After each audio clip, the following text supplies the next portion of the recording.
nom du Père et du Fils et du Saint-Esprit. Amen. Tu es la lumière qui vient nous éclairer, Esprit libérateur. Toi qui viens nous délivrer, toi le consolateur, Esprit de vérité, en toi l'espérance et la joie. Amen. Le Seigneur soit avec vous. Évangile de Jésus-Christ selon saint Jean. Il y eut un homme envoyé par Dieu. Son nom était Jean. Il est venu comme témoin pour rendre témoignage à la lumière, afin que tous croient par lui. Cet homme n'était pas la lumière, mais il était là pour rendre témoignage à la lumière. Voici le témoignage de Jean.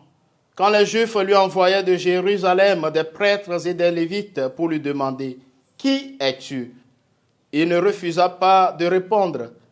Il déclara ouvertement « Je ne suis pas le Christ ». Ils lui demandaient « Alors, qu'en est-il? Es-tu le prophète Élie » Il répondit « Je ne le suis pas ». « Es-tu le prophète annoncé » Il répondit « Non ». Alors il lui dit « Qui es-tu » Il faut que nous donnions une réponse à ceux qui nous ont envoyés. « Que dis-tu sur toi-même » Il répondit « Je suis la voix de celui qui crie dans le désert. Redressez le chemin du Seigneur, comme a dit le prophète Isaïe. » Or, ils avaient été envoyés de la part des pharisiens. Ils lui posaient encore cette question. « Pourquoi donc baptises-tu si tu n'es ni le Christ, ni Élie, ni le prophète ?» Jean leur répondit. « Moi je baptise dans l'eau, mais au milieu de vous se tient celui que vous ne connaissez pas. C'est lui qui vient derrière moi, et je ne suis pas digne de délier la courroie de sa sandale. » Cela s'est passé à Béthanie, de l'autre côté du Jourdain, à l'endroit où Jean baptisait. Acclamons la parole de Dieu. Chers frères et sœurs dans le Seigneur, en ce dimanche 17 décembre 2023, troisième dimanche de l'Avent, année B, dimanche de Gaudate, dimanche de la joie, l'entière d'ouverture de la messe de ce jour nous invite à la joie. Soyez dans la joie du Seigneur, soyez toujours dans la joie, le Seigneur est proche. La couleur des vêtements liturgiques pendant cette période de l'attente qu'est l'Avent est le violet.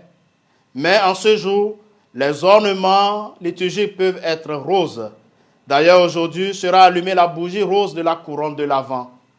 Nous sommes dans l'attente joyeuse de la célébration annuelle de la naissance de Jésus, venu de Dieu en notre chair pour nous sauver. Les textes liturgiques nous invitent à la joie, et cela pour toutes les lectures des 3 années. L'invitation à la joie est caractéristique du temps de l'Avent. L'attente de la naissance de Jésus, l'attente que nous vivons est joyeuse. La joie du chrétien est celle d'être sauvé, d'avoir revêtu la robe de la grâce par le baptême.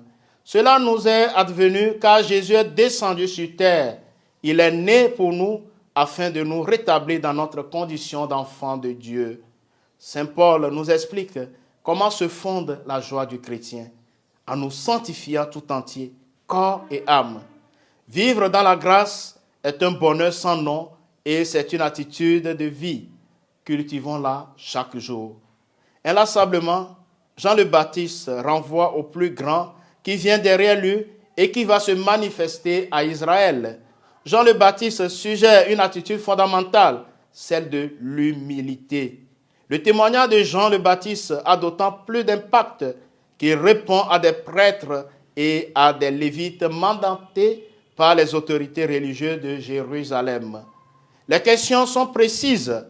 Elles amènent Jean le Baptiste à recuser successivement 3 rôles. Il n'est pas le Messie, il n'est pas Élie revenu qui doit inaugurer les derniers temps, il n'est pas le prophète. Frères et sœurs dans le Seigneur, réservons en ce dimanche de la joie un moment de prière personnelle afin de demander à Jésus de nous donner la véritable joie, celle pour laquelle il est le fondement, et remettons entre ses glorieuses mains tout ce qui empêche en nos cœurs et en nos vies la véritable joie de rayonner pour notre bonheur. Préparons nos jolis cadeaux de nos cœurs pour l'enfant Jésus qui est déjà proche. Le Seigneur soit avec vous. Que Dieu Tout-Puissant vous bénisse, le Père et le Fils et le Saint-Esprit.